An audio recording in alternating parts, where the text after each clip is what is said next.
Selamat pagi Sobat Saham Indonesia, Stock for Indonesia Channel hadir kembali dengan berita saham terbaru. Nah, jangan kemana-mana ya, simak sampai habis.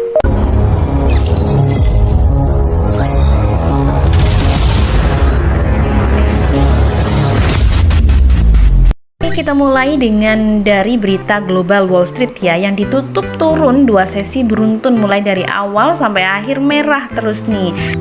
Hal ini karena Wall Street bersiap untuk keputusan penting The Fed. Nah ini dia, Dow Jones turunnya 0,31%, S&P turun 0,44% dan Nasdaq turun 1,02%.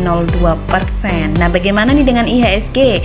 IHSG ternyata juga sama nih, merah, menyerah tembus 7.100 setelah pengumuman inflasi RI. Tapi ini merahnya karena dari dalam negeri ya. Jadi di awal perdagangan hijau, pada akhirnya dia merah setelah pengumuman inflasi. Nah IHSG turun 0,66% ke 7.052. Sektor energinya terjunnya dalam nih 2,98%. Nah kira-kira kenapa sih inflasi ini? Inflasi ternyata Oktober ini melonjak ya 5,71% secara tahunan. Nah, tarif ojol itu jadi pemicu. Jadi dibandingkan tahun lalu dia naiknya lumayan nih. Nah, kenapa sih kok tarif ojol jadi pemicu? Ya, karena tarifnya kan naik tuh 16,03% kan. Jadi dia inflasinya ikut menyumbangsi 1,92%. Tapi sebenarnya ini kalau dibandingkan dengan September turun sih, karena Septembernya lebih tinggi ya 5,95%.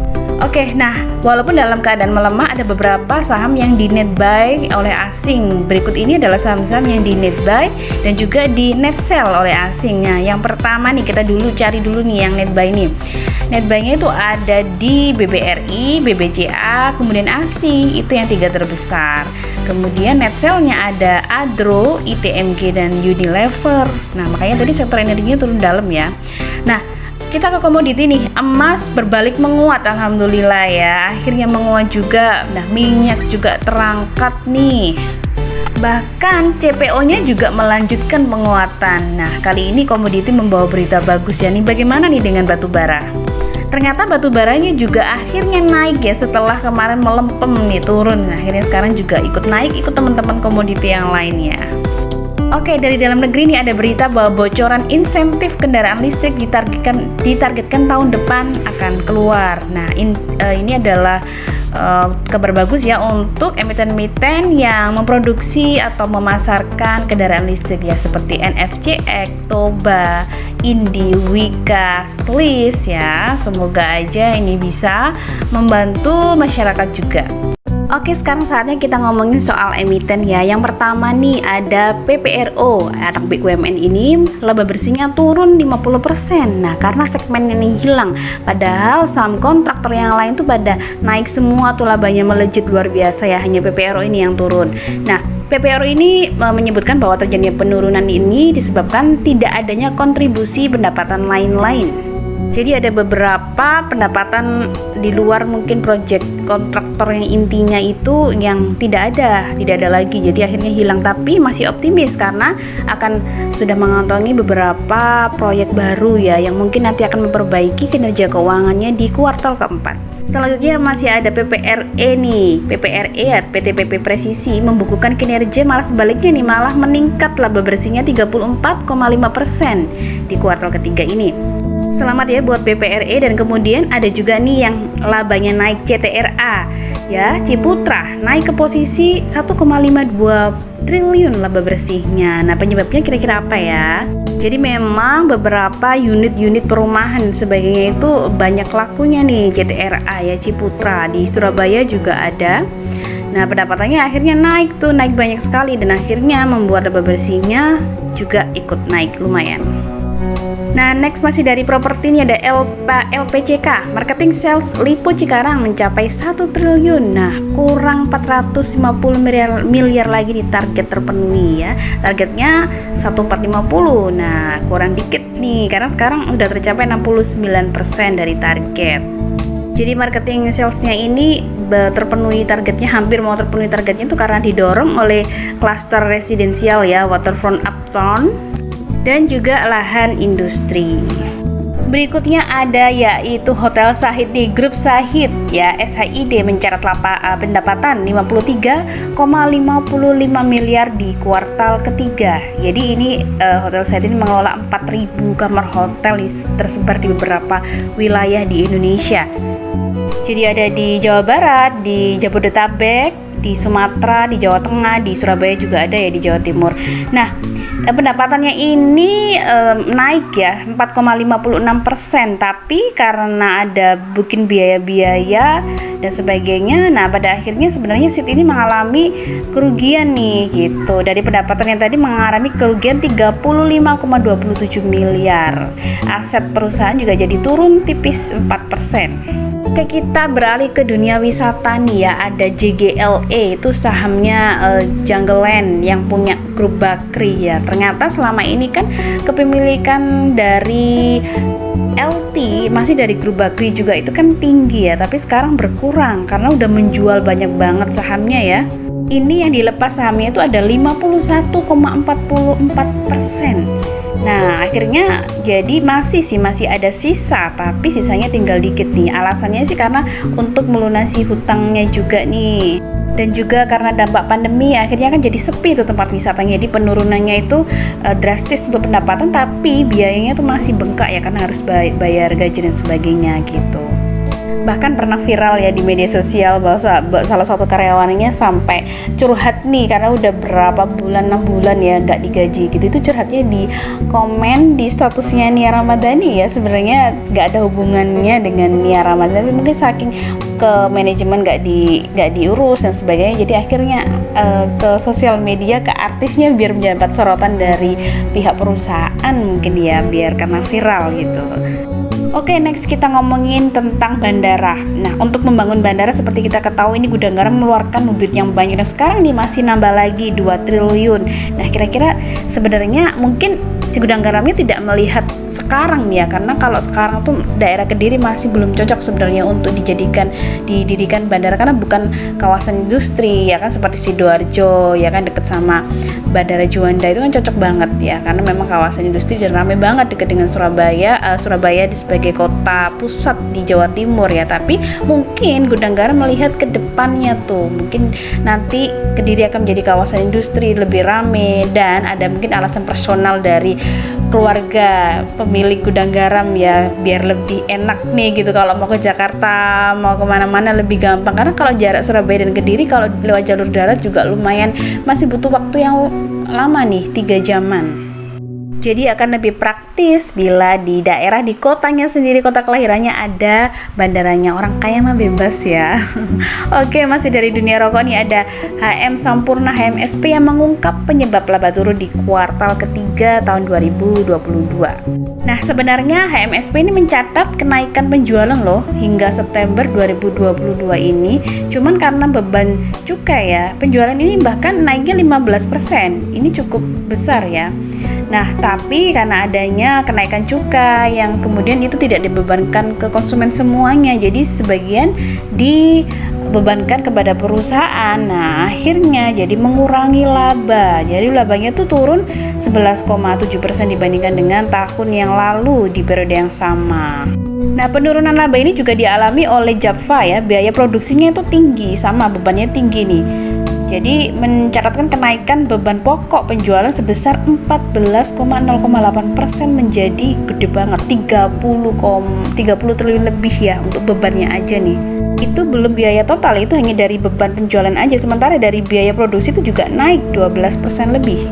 Oke, semoga aja setelah ini jadi keekonomi Indonesia membaik ya, jadi akhirnya biaya-biaya dari bahan pokok, kemudian BBM dan sebagainya turun, jadi tidak membebani perusahaan dan juga tidak membebani konsumen, karena ini ditakutkan nanti akan menjadi menaikkan harga dari produk ya atau jasa, atau dikurangi, misalnya yang awalnya 100 gram menjadi 80 gram, itu bisa saja terjadi. Oke, berikutnya ini ada dari Kras ya, Krakatau Steel yang dengan kabar baik lagi nih, laba bersihnya naik ya. Kan sekarang ini meraup laba bersih 1,25 triliun di kuartal ketiga. Jadi naiknya itu 34%. Kenaikan laba bersih ini ditopang oleh penjualan baja ke pasar domestik dan luar negeri. Lalu ada kabar baik lagi juga dari SMGR ya, labanya tuh naik 18%, holding BUMN Semen cuan 1,65 triliun. Jadi ini udah holding ya antara SMGR dan SMBR. Sekarang kita ke energi, sektor energi yang pertama nih, ada Harum yang melejit 532% laba bersihnya hingga kuartal ketiga. Wow, keren, 500% lebih. Pantesan ya di pembukaan pasar pagi ini udah naik 4% lebih. Selamat deh buat Harum. Selanjutnya yaitu dari BP nih yang membeli lalu mengobrol saham ITMA dalam hitungan hari. Jadi pada tanggal 26 Oktober lalu BP itu menambah kepemilikan sahamnya nih, yaitu 100 juta lembar saham ITMA. Tapi pada hari kemarin BP melepasnya lagi. Nah, kalau dilihat nih dari porsi kepemilikan, sekarang Astrindo BP ini 36,59% masih jadi pengendali. Kalau BP itu kan perusahaan kontraktor infrastruktur energi ya. Kalau ITMA ini bergerak di bidang perdagangan dan ekspor impor, jasa konsultasi di bidang pertambangan dan energi ya, hampir sama untuk model bisnisnya.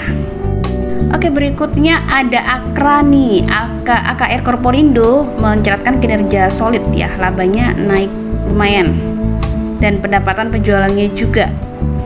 Kita ke sawit sekarang. Nah, ada SSMS yang walaupun harga CPO-nya melandai, tapi laba dari SSMS ini masih naik gede ya, 52% menjadi 1,55 triliun. Bagaimana nih dengan ANJT ya, karena beban bahan bakar kan naik ya, pupuk juga naik. Nah, ANJT ini meraih laba 21 juta US dollar. Nah, laba sebesar itu sebenarnya turunnya 15% nih dibandingkan dengan di tahun yang lalu di periode yang sama. Jadi berbeda nih, SSMS naik labanya 50%, ANJT turun 15% labanya. Kita ke pelayaran PSSI yang kemarin naiknya tinggi nih, labanya 100% lebih. Nah, ini karena duitnya berlebih nih, akhirnya sekarang siap buyback saham 100 miliar. Sahamnya udah naik ya, mungkin tambahan naik lagi nih. Oke, jadi sekarang tuh perusahaan ada kelebihan arus kas bebas ya melalui pembelian kembali saham. Jadi daripada duitnya nganggur ya dipakailah untuk membeli saham kembali. Masih dari pelayaran ada Logindo Samudra Makmur atau LIT yang menggenggam kontrak baru 25 juta hingga September. Nah, LIT ini belum mengeluarkan laporan keuangan nih. Jadi kalau kontraknya bertambah terus nih, maka nanti bisa jadi nih LK-nya naik ya, naik. Semoga aja nih setelah ini jadi keluar ya. Jadi kontrak barunya ini dari Pertamina Hulu Mahakam dan PT Pertamina Hulu Energi Offshore Sumatera. Jadi sama-sama dari Pertamina. Selanjutnya dari logistik yang lain nih ada ASA ya, logistik darat mencetak laba 131 miliar. Laba ini naiknya gede ya, naiknya 63,65% dibandingkan periode yang sama di tahun lalu. Tahun lalu cuma 80,21 miliar. Ada yang lebih keren lagi nih. Kalau tadi Harum 500% lebih labanya, kalau MTEK nih cuannya nggak kira-kira udah ribuan persen ya. Portofolio investasi MTEK ini yang lumayan bisa mendatangkan berkah. Nah, ternyata MTEK ini bisa naik tuh 2.454% loh laba bersihnya. Aduh, keren banget nih. Makanya ini tadi saya lihat harganya sahamnya juga udah naik. Nah, jadi MTEK ini sekarang mencatatkan peningkatan pendapatan nih 11 triliun, meningkat 15%. Oke, nah ternyata kenaikan dari sekian ribu itu banyak disumbangsi juga oleh Bukalapak ya. Jadi berkat investasinya di Bukalapak dengan harga yang murah tentunya sebelum IPO ya, akhirnya cuannya jadi gede banget. Oke, sekarang kita ke perbankan nih. Yang pertama nih ada BCIC yang pendapatan bunganya tuh melesat ya. Akhirnya bisa mencetak laba 85,06 miliar hingga kuartal ketiga ini tumbuh pendapatannya tumbuh 61% lebih ya.